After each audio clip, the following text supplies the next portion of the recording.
All right, we're recording, so let me try this again.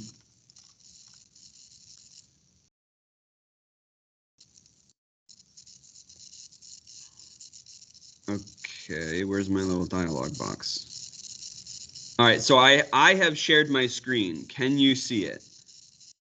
For me, it's just a green screen. Can anyone else like throw in the comments whether or not you can see this? I can see it. You can? Can also see the screen. I can see it. Okay. Okay. Yeah, that may just be a tech issue on your end then. I am recording it, so you can see it later. I'm not quite sure not quite sure how to fix that. So I'm just, unfortunately, I have to power forward here, and you can watch back if you need to. Let me X out and re-share one more time, just for kicks.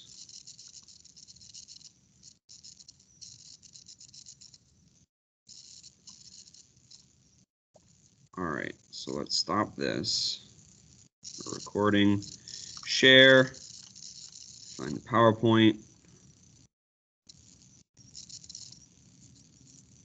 All right, so I have started sharing again. Hopefully you can see that. If not, you can watch this back later.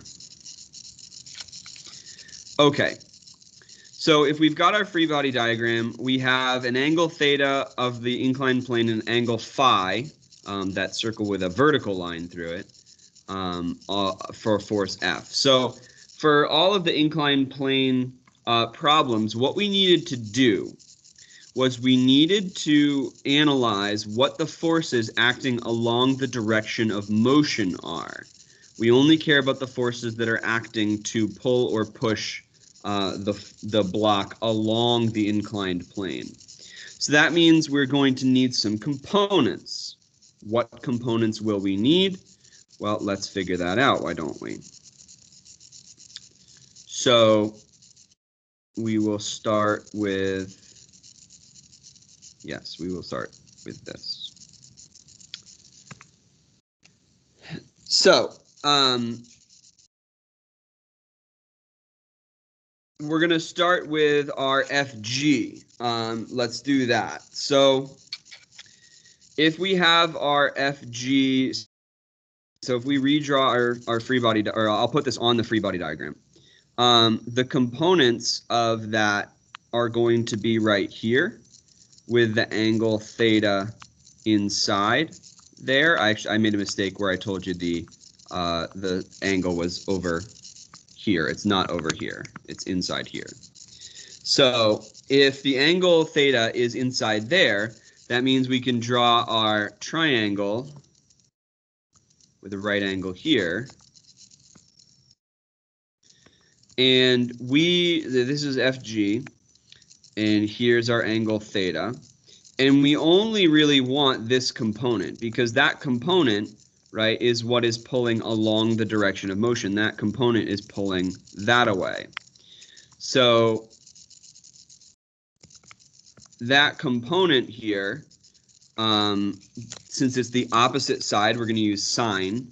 So we would have sine of theta equals that opposite side over the hypotenuse. So that means that that is the opposite side over FG. So if we multiply by FG on both sides, we would get FG sine theta equals that opposite side, where of course FG is mg. So we have mg sine of theta is equal to that opposite side, and that opposite side is pulling down the direction of the ramp. So let's go back to our original question here, and we can see that we have mg cosine theta, mg sine theta, mg sine theta, mg sine theta. So the first thing that we can do is rule this guy out. Right, so that's out. Now the next thing we're going to need to do is we're going to need to contend with this force F. So if I go back. So I'm going to make another slide here. Right, so what did we do? We ruled out this guy. So the next thing we're going to do is we're going to contend with that force F. So what is happening with that force F? Well, that force F is pointing here, and we have that as our triangle with phi and F. So now, which of these components do we want? Well, we know that this component is pointing that away, and that is along the direction of motion, so that's the one we want. So that is the adjacent side, so that means it's cosine of phi, this time, not theta, equals the adjacent side over the hypotenuse, where the hypotenuse is F. So if we multiply by F on both sides, we get F cosine phi equals that adjacent side. So that means that F cosine phi is what is pulling up the ramp. So with this in mind, we can eliminate this guy and this guy, leaving us with only C as the only possible correct answer, right? And this, let's make sure that it tracks. F cosine phi is this component right here pulling up the ramp, minus mg sine of theta, which is pulling down the ramp, minus F, also pulling down the ramp. So that is the correct answer. C is what we want. Okay, any questions on that?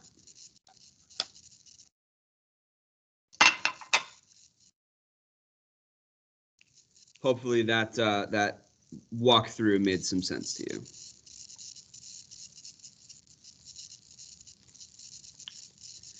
All right, onward. I'll just say C. Next. All right, simple. A ladder at rest is leaning against the wall at an angle. Which of the following forces must have the same magnitude as the frictional force exerted on the ladder by the floor? So we've got some options here. We've got the force of gravity on the ladder, the normal force exerted on the ladder by the floor, the frictional force exerted on the ladder by the wall, and the normal force exerted on the ladder by the wall. So this is an interesting question. And it would help us to draw not only a free body diagram, but an actual picture, like an actual diagram. So I'm going to do that right here. So here is my ladder. Right, here's my ladder. And let's think about what's actually happening here. So gravity is going to pull straight down, okay? And the normal force from the floor is going to point straight up. Now, if this were the case, we would end up having a ladder that is going to slip. So the ladder wants to slip and move this way. That's why ladders have feet, because they want to slip and kick out like that.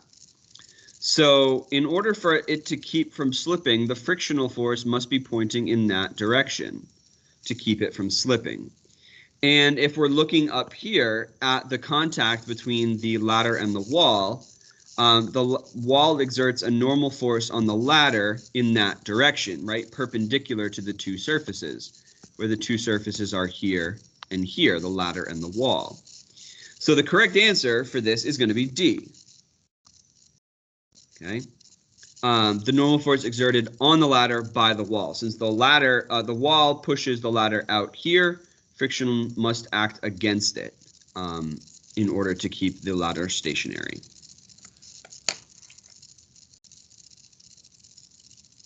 All right, any questions on that one? That one was a thought experiment much more than it was a calculation or a derivation.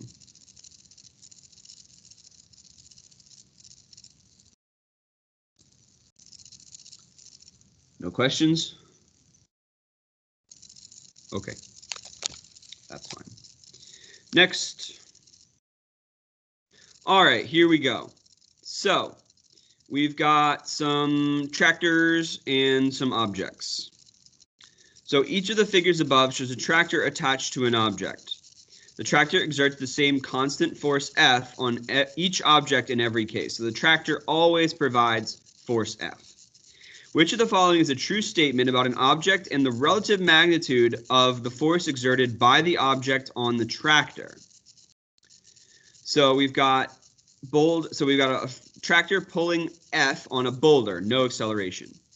The wagon exerts F to the left, acceleration A to the left, and the truck provides, the tractor provides a force F to the left and acceleration A to the right. So this is again a thought experiment and rationalization question. So let's read the options here. Which of these is true? The magnitude of the force exerted by the truck on the tractor is the greatest because the resulting motion is in the opposite direction, is in the direction opposite the tractor's pull. B, the magnitude of the force exerted by the boulder on the tractor is least because no motion results. C, the magnitude of the force exerted by the wagon on the tractor is least because the resulting motion is in the direction of the tractor's pull. And then D, the magnitude of the force exerted by each object on the tractor is equal because the tractor exerts an equal force on each object. So this is purely 100,000,000% just a Newton's third law question, where Newton's third law says F1 on 2 equals negative F2 on 1. So what does that mean for us for this question? That means that F object on tractor equals negative force tractor on object. So the tractor is exerting the same force on every object, force F. Therefore, the object must be exerting force F on the tractor. All right, so that means that D is the only correct answer. All right, Newton's third law says that whatever force is applied to an object, the force applied by the object must be the same. Purely a Newton's third law question.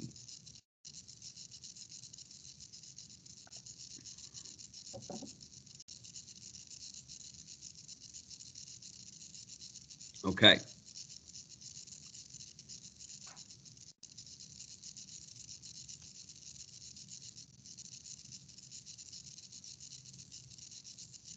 Cool.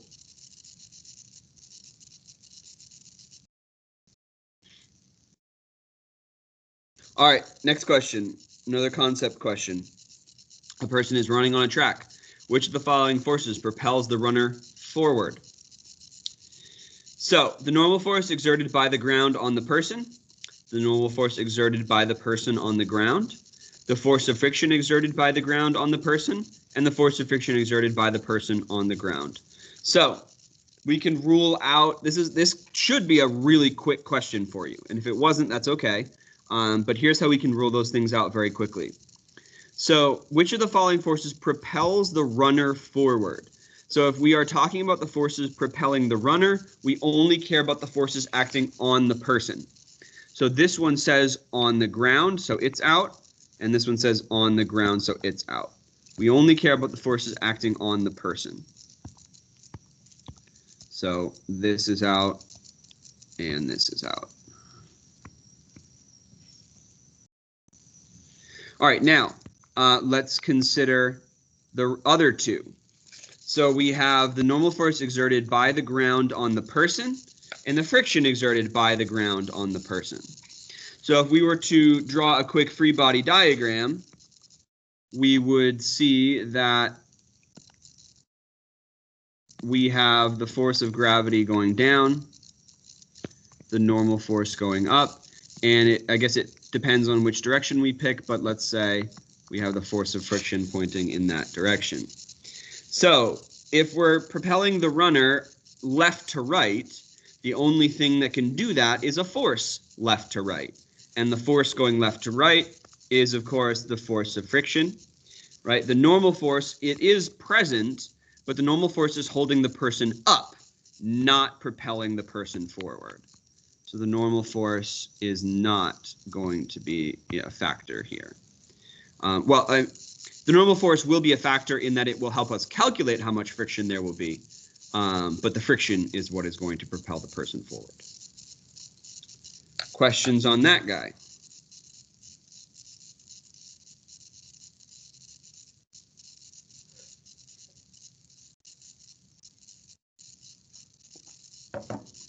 All right, cool. Here's an elevator problem. And this is a ranking question, ranking task, which I like. I like these types of questions. I wish we had time to do more of them this unit, but that's okay. So box A of mass M sits on the floor of an elevator with box B of mass 2M on top of it, as shown in the figure above. The elevator is moving upward and slowing down. FA is the magnitude of the force exerted on box A by box B. FB is the magnitude of the force exerted on box B by box A. And FG is the magnitude of the gravitational force exerted on box B. Which of the following ranks the forces in order of increasing magnitude? So this is actually we can rule things out very quickly. So let's start by writing some labels on stuff. So the thing that stands out to me very quickly is that FA is the magnitude of the force exerted on A by B. So on A by B. FB is the force of the box on B by A. So that stands out to me as, ooh, Newton's third law pair, right? Because we would say force A on B equals negative force B on A. And it's asking of the magnitude, so that negative sign doesn't really matter, right? We only care about the number value. So that means that if this is force A and this is force B, they must be equal. So what are the only two answers where that is true? Well, in D, we have FG less than FB less than FA, so FA and B are not equal, so that guy's out. Then we have FB less than FA equals FG, so that one's out. And so we're left with this has FB equals FA, and this has FB equals FA, so that's good. Awesome. Now, what do we do from here? So FG is the magnitude of the gravitational force exerted on box B. Which of the following ranks the forces in order of increasing magnitude? Okay, so here's what we would do. We would say, let's draw a free body diagram. So FG is the magnitude exerted by gravity on box B. So let's draw box B. We would have FG pointing down. Now, how are we going to determine what the force is pointing up? What is the magnitude of it? What's the length in comparison to FG? Well, we would read very carefully, moving upward and slowing down. What does that mean? That means the acceleration is negative. We're moving up but slowing down, meaning acceleration must be in the opposite direction. In order for there to be an acceleration in the opposite direction, that means the downward force must be greater than the upward force. So we would draw that arrow shorter. And of course, this is FB. So we know that FB is going to be less than FG, which leaves us, so this is out. They're not all equal. And that leaves B as our only answer. Okay, so all this question required was the knowledge of Newton's third law and a quick free body diagram, and we got the correct answer. Questions on that one?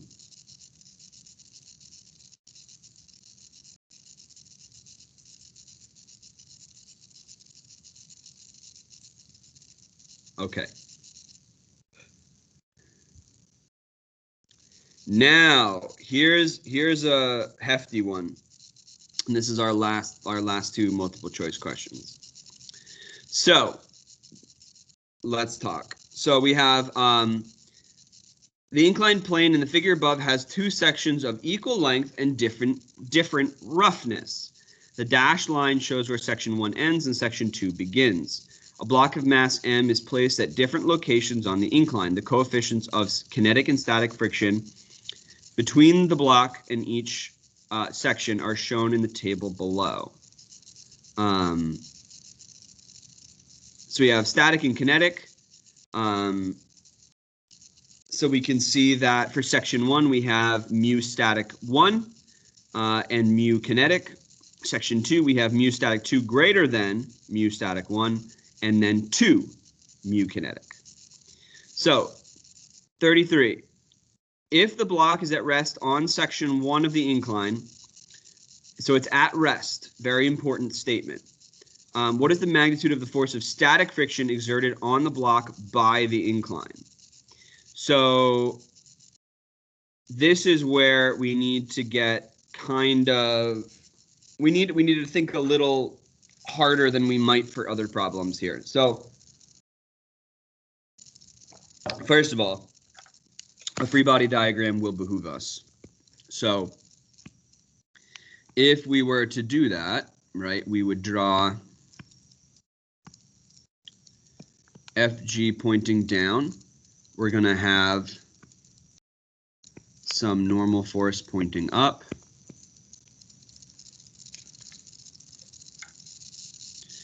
And we're going to have some frictional force pointing up and to the left. So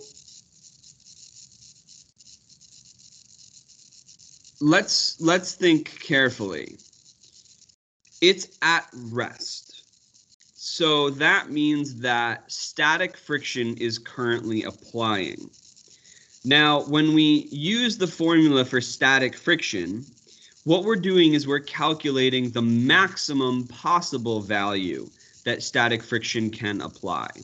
So if we were to calculate the normal force, right, and then multiply it by the coefficient of static friction, we would end up with the maximum possible value of static friction. What it would not tell us is necessarily how much friction is being applied, because remember, static friction can apply enough force up to that maximum value. So what is that actual value going to be? Well, if we were to draw some components here, right, and we would have our angle theta in here, okay, this would indicate to us, right, that if we are stationary here, then this component right here must be equal to the force of friction. In order for us to be stationary, that must be true, right? So as long as the value of the component that we calculate is smaller than the maximum value of static friction, then it's not going to move. So what we're going to do is we're actually going to calculate that component, and that component will be equal to the force of friction. So let's do that real quick, right? We have our, this is the opposite side. So we're going to have sine theta equals opposite, so over FG. Now we have FG sine theta by multiplying by FG on both sides. Sorry for not, I'm trying not to skip steps. And that equals that opposite side, where FG, of course, is mg sine theta equals that opposite side. So over here is mg sine theta. So mg sine theta is the amount of force that is being applied down the ramp. Okay, that's the amount of force being applied down the ramp. And if it's stationary, that means the force of friction must be equal to that force. So the answer is going to be C. Now, you might be tempted to answer A, right? And I'll tell you why. Because you might say, okay, if I want to calculate the force of friction acting on this block, right, I know I need to find the normal force, where the normal force here that would be, or let me circle it in blue, that normal force would indeed be mg cosine theta, and then the force of friction would be, of course, mu static 1 times that normal force mg cosine of theta. And you would be right in that you have done nothing wrong mathematically, but what you actually found was the maximum amount of force that static friction can apply, not the actual amount of force that the friction is applying. So the actual force that friction is applying is equal to the amount of force that is acting down the ramp. Okay, cool. So that's that. That's for the first one. Now, the block is sliding up section 2. So this is interesting. We're not sliding down section 2. We're sliding up section 2. Now, what is the magnitude of the force of friction that is exerted on the block by the incline? So now we're going to need to work with kinetic friction, all right? And a new free body diagram, real quick, would look like this, where we would have Fg, we would have Fn, and now since we're sliding up the incline, we're going to have force of friction acting in that direction. So now we're going to need to say, well, I know that kinetic friction is always a constant value. So as long as I'm moving, kinetic friction will always be some constant value. And that constant value will be calculated based on the normal force. So now I can find this component, and that will be equal to the normal force. All right, so let's point that normal force that way, shall we? All right, so if I am to do that, right, I would end up with, right, we said that if we draw our triangle, this was Fg, and now we want this guy, so that is the, if this is theta, that is the adjacent side. So we're going to have cosine theta equals the adjacent side over Fg, where we multiply by Fg on both sides. So we have Fg cosine theta equals that adjacent side. Fg, of course, is mg cosine theta equals the adjacent side. So that means the normal force is equal to mg cosine theta. And if we want to find the kinetic friction, we would go ahead and look at the table and see that the kinetic friction for section 2 is, so we have 2 mu kinetic. So that means our kinetic friction would be equal to 2 mu kinetic times the normal force, which is mg cosine theta.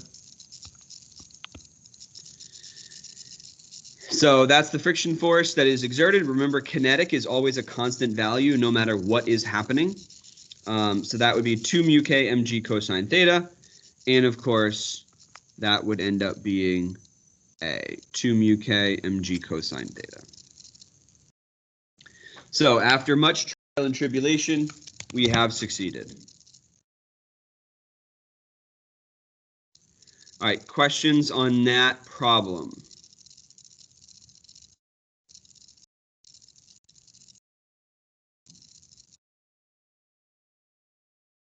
All right, hopefully you were successful or close to successful on answering those questions. So I'm going to X out of this now, and we're going to pivot over to the open response questions. Or, yeah, let's just power through this, shall we?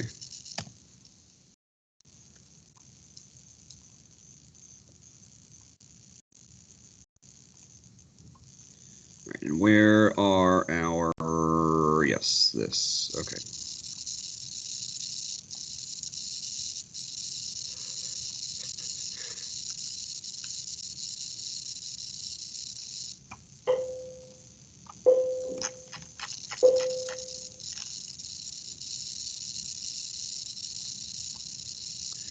All right, let's jump to the open response. And I'll start by pulling up the actual question here. Okay, so let's start with that fan block system. So let's read what we're being asked to do. So this was a 12-point question, suggested 25 minutes to solve. They generally will tell you, not generally, they will tell you how long they expect you to work on a particular problem. So keep track of time, it's important. So a student in a physics lab has a block with a fan attached to it as shown in the figure above. The fan has a pivot so that the angle theta it makes with the horizontal can be adjusted between 0 and 90 degrees. When the fan is pointed horizontally so that theta equals 0, the block accelerates from rest along a track, even though there is friction between the block and the track. For the following questions, assume that the student has access to equipment that would usually be found in a school physics laboratory. A. Describe an experimental procedure that the student could use to measure the force F that the air exerts on the fan block system when the fan is turned on. Assume that the magnitude of this force is the same for all angles theta. So the first three things that we're going to do is we're going to list what quantities would be measured. So what physical things would you want to measure about the fan block system? So we need to calculate the force, right? So what equipment would be used for the measurements and how would that equipment be used? Include a labeled diagram of the experimental setup. Describe the overall procedure to be used. Give enough details that another student could replicate the experiment. So parts 1 through 3 are read together, and I will go to said parts 1 through 3 right now. All right, so we've got 2 points to be earned here. For 1, 2, and 3.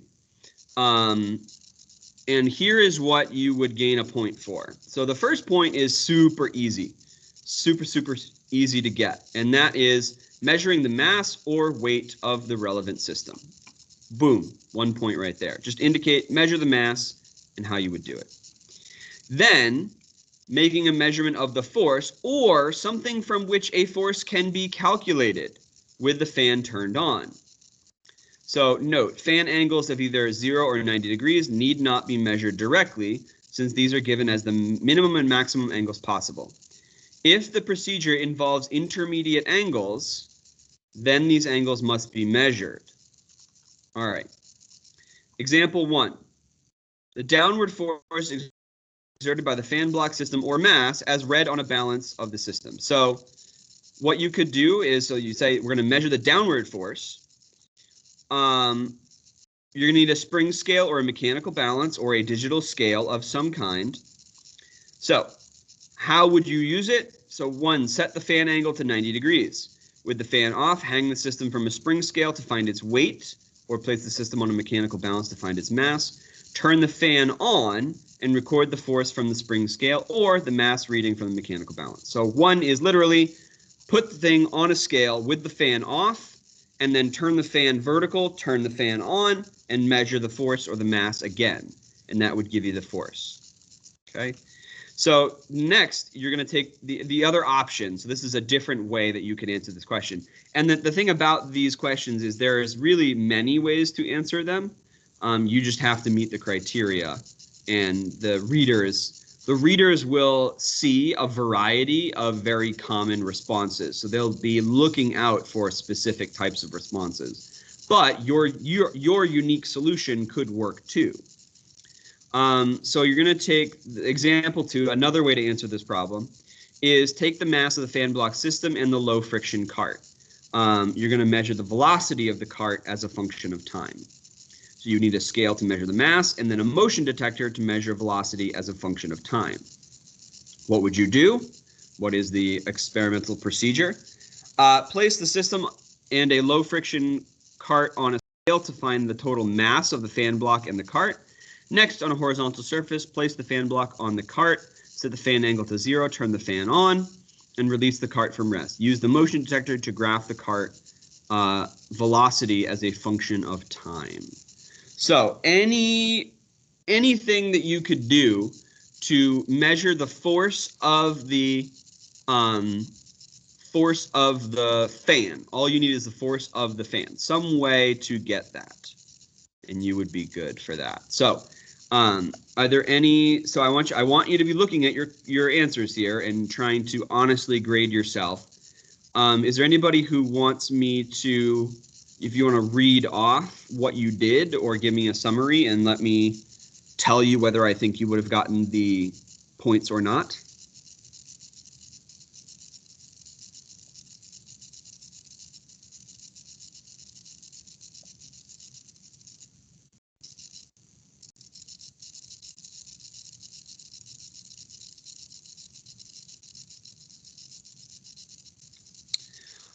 All right, let's go back to the question. Move to the next next thing here.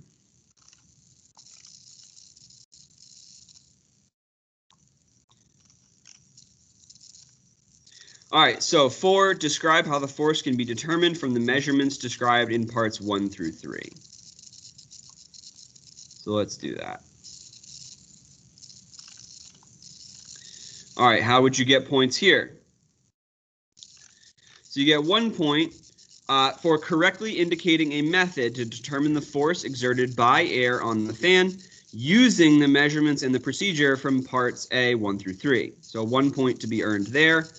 So to continue from the first example where you just mass the cart or mass the block and the fan and then turn the fan on pointing up to measure how much force it exerts down.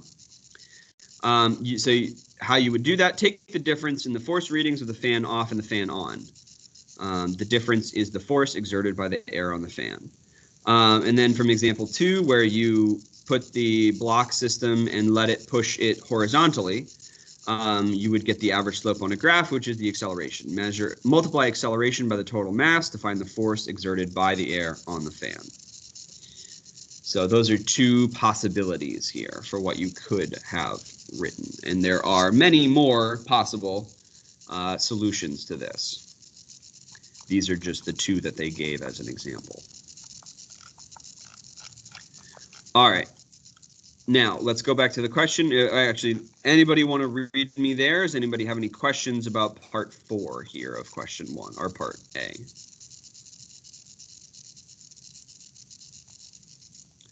All right, let's go back to the question.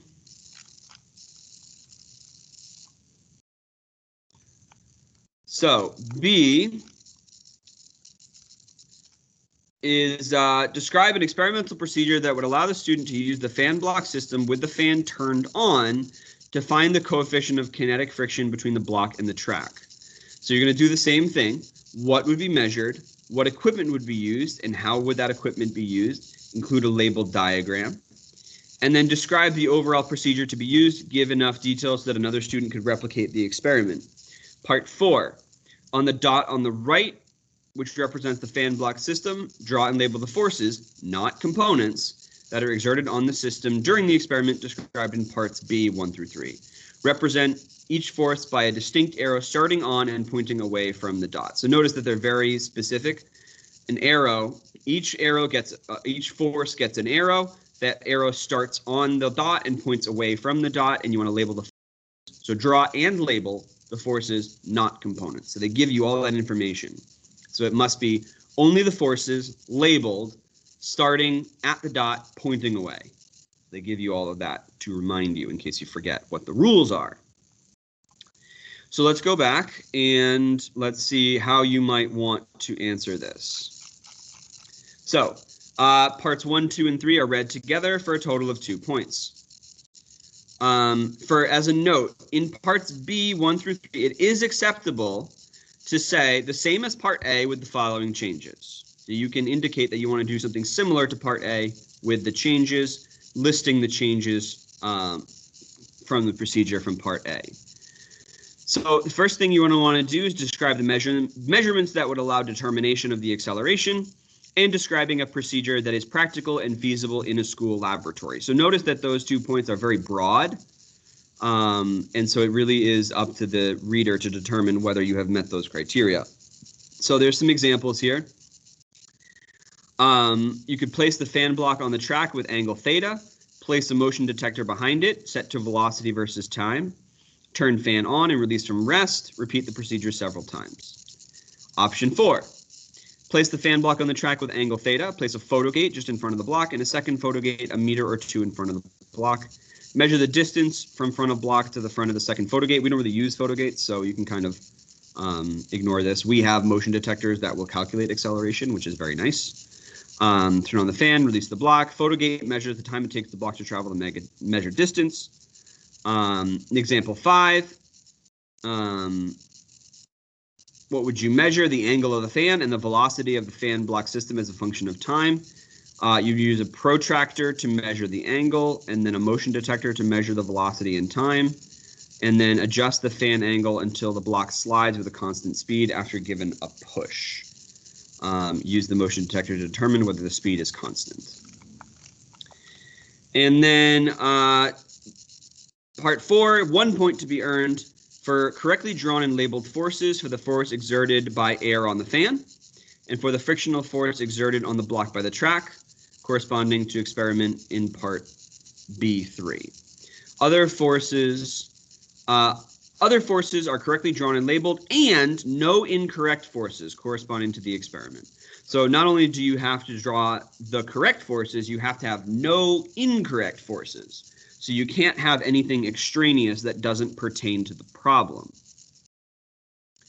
So hopefully you're following along, grading yourself there. All right, and then I think I didn't give you the last piece of this because it required work, and we don't know what work is yet. Yeah, C. So C, describe how to analyze the data to determine the coefficient of kinetic friction. Your analysis may include the force F exerted by the air on the fan block system. Do not add to the free body diagram. So let's go to part C.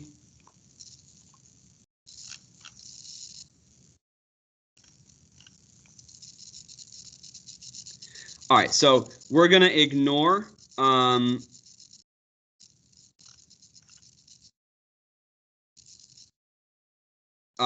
here's what we can do. So we can use kinematic data to obtain acceleration or showing that acceleration equals 0. So for that, we would say, okay, I'm going to use the motion detector to get the acceleration A. You get a point for that. And then you could do it kinetic energy style, but we don't know kinetic energy style yet.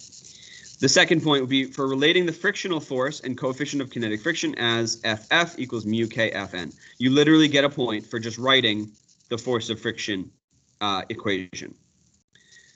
Then, so you get acceleration A, 1 point. Write the force of friction calculation, 1 point. You see how these are easy gimme points? Literally just get the acceleration and write the formula and you get 2 points right off the bat out of 4. So that's good.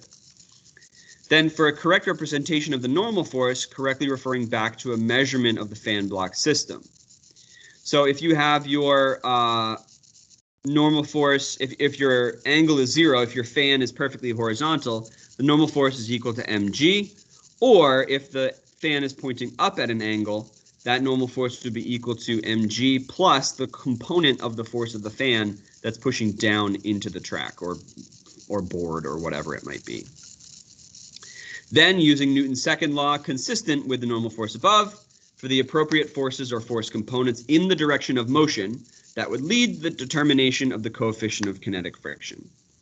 So you would use F equals ma, and then force applied minus the force of friction equals ma, and then some other calculations to indicate what the coefficient of kinetic friction would be. So you would work backwards and say that mu k equals F minus ma over mg if the angle theta is equal to 0, or some other calculation if theta is not equal to 0.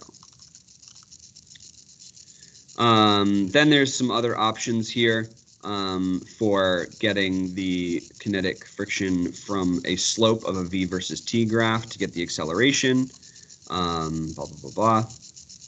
There's some options here, right? And I can post these if you would desire. I think I'll post these. All right, so that's the first question. The first free response question. The first free response question that you've done, period, for AP Physics. So this was out of 12 points total. So add up all your points and see how you did. I will mention, and because this is very important, you do not need to get a 100% on all of your questions to get a 5. That is absolutely not the case. You can get it depends on the year, but it's certainly not a standard scale where like a 1 is 60% or lower, a 2 is a 70, a 3 is an 80, a 4 is a 90, and a 5 is 100. That's absolutely not the case. This test is hard. They acknowledge that it is hard. And so 5s are earned. You really don't have to get 1,000,000% correct to get a 5 or a 4 even. So don't freak out if you're not getting all the questions right. That's okay. For now, we want to build that skill as we go forward. All right, any questions before I move on to the last one?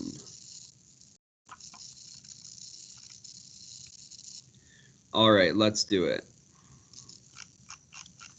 So there's another open response question about some more coefficients of friction. So a student wants to determine the coefficient of static friction between a long flat wood board and a small wood block. Describe an experiment for determining the coefficient of static friction between the wood board and the wood block. Assume equipment usually found in a school physics laboratory is available. So number 1, draw a diagram of the experimental setup of the board and the block. In your diagram, indicate each quantity that would be measured and draw or state what equipment would be used to measure each quantity. Part 2, describe the overall procedure to be used, including any steps necessary to reduce experimental uncertainty.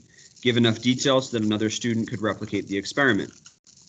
Part B, derive an equation for the coefficient of static friction in terms of the quantities measured in the procedure from Part A.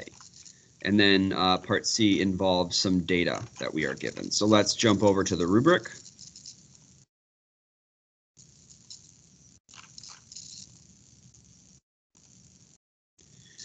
Okay, so 3 points to be earned on A, part 1. 1 point to be earned for drawing a diagram of an experimental setup to measure the coefficient of friction that is feasible in a school physics lab. So, did you draw a diagram that is reasonable? 1 point. 2nd point, for indicating the measurements necessary for calculating the coefficient of friction.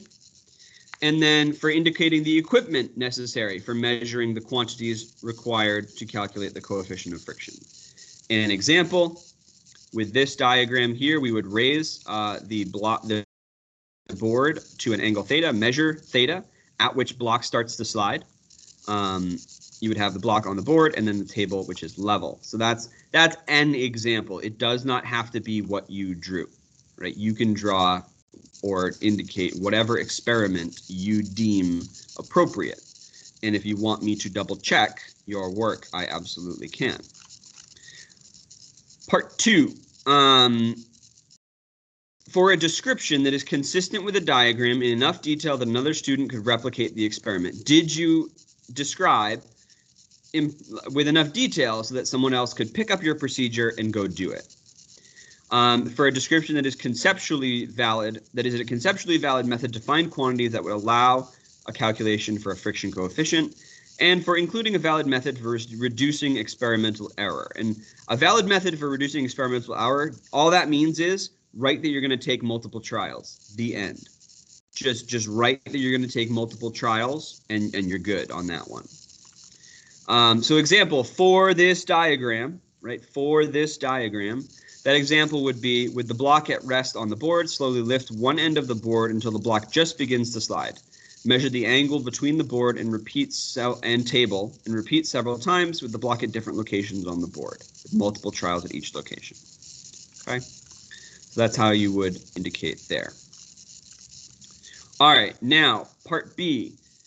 So in order to earn full credit for part B, all terms, variables must be indicated in the diagram and or the procedure. So you need to indicate the variables that you're going to be using in your calculations, either in your diagram or in your procedure. So 1 point to be earned for using Newton's second law or reasoning in terms of zero net force in one dimension parallel to the board surface, either explicitly or implicitly. So did you indicate you're going to use Newton's second law? You get 1 point for using Newton's second law. in one dimension perpendicular to the board surface. So one parallel to the board surface, right? Your component that is pointing along the direction of motion and the friction pointing along the direction of motion. And then using Newton's second law perpendicular to the board surface, meaning you're going to calculate the normal force pushing out of the board. So did you indicate that you're going to get the components? Basically, did you indicate you're going to get the components of the gravitational force along the direction of motion and into and out of the board? So you can, so a little note here, replacing normal force with mg is an implicit use of Newton's second law. And for a tilted surface, the appropriate trigonometric term should be included. And then for a correct derived expression of the coefficient of static friction in terms of the quantities that you indicate. So did you correctly derive that expression? All right. And I can hopefully I can look at your submissions on Teams and I can tell you what the dealio is. So now we'll move on and we will go back to the question and we'll look at what they're asking us now.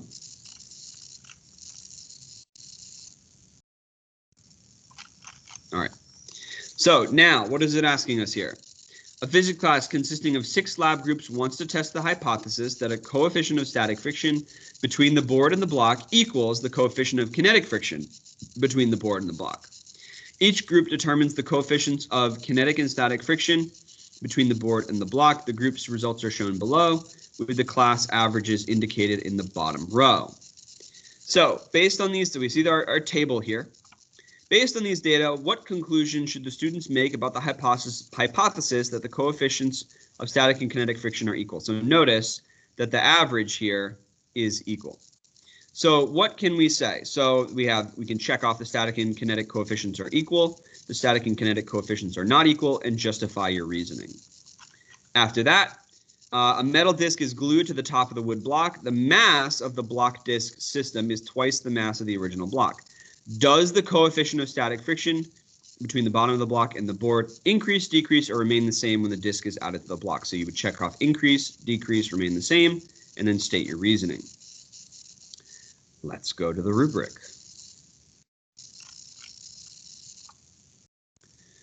So the correct answer for part C, where are the coefficients of friction equal?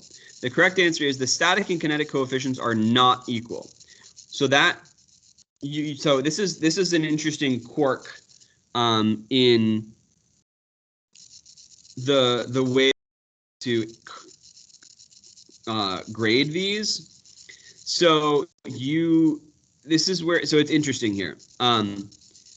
Your reasoning cannot earn credit if an incorrect selection is made, but you don't get any credit just for selecting the correct answer, right? Because that could be a guess. So you don't earn any points just for choosing the correct answer, which would be the static and kinetic coefficients are not equal. You don't get any credit for saying that, but you can't get any credit unless you say that. The reasoning is what actually gets you the points. So your reasoning should identify group 5's results as outliers or indicate the presence of an outlier. And then any conclusion that the coefficients are not the same justified by either removing the outlier or noting that the coefficients are different for every other group. So if you look at the data table and you see that for every other group, the coefficients are different, you can get 2 points for that.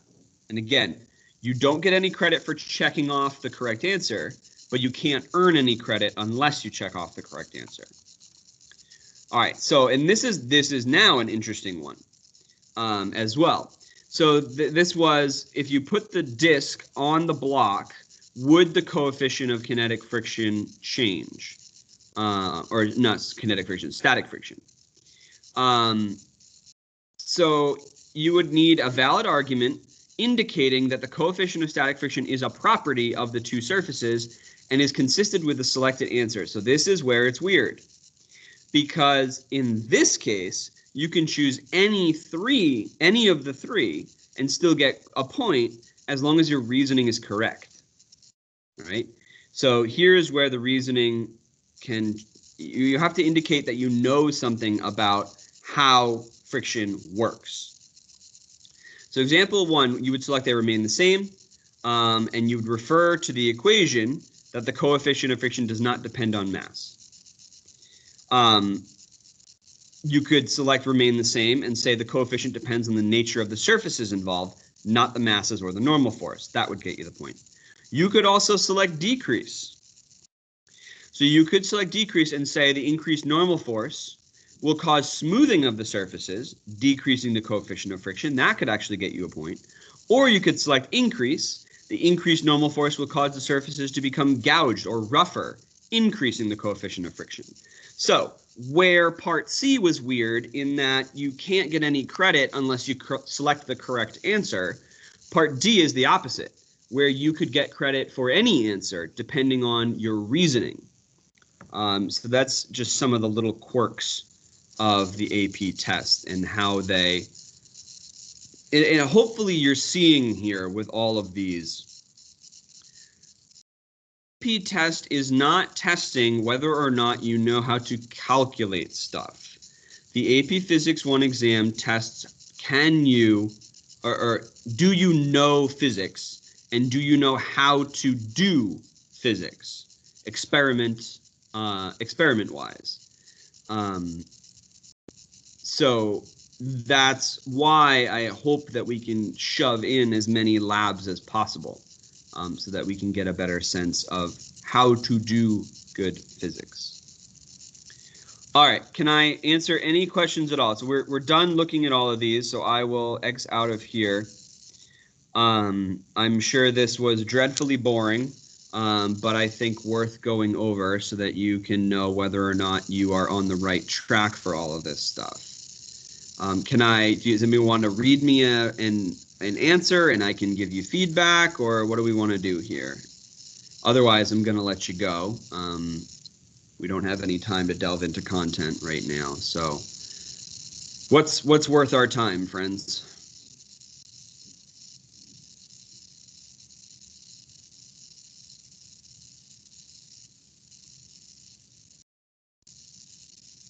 All right. So hopefully you graded yours, and hopefully you're either satisfied with the points that you got, or you understand where you went wrong, and we can kind of put that in the back of our mind for when we do the next problem set. So if there are no questions or issues, I will let you go, and I will see you tomorrow. Sound good? All right, you can take off. Thanks for playing along today.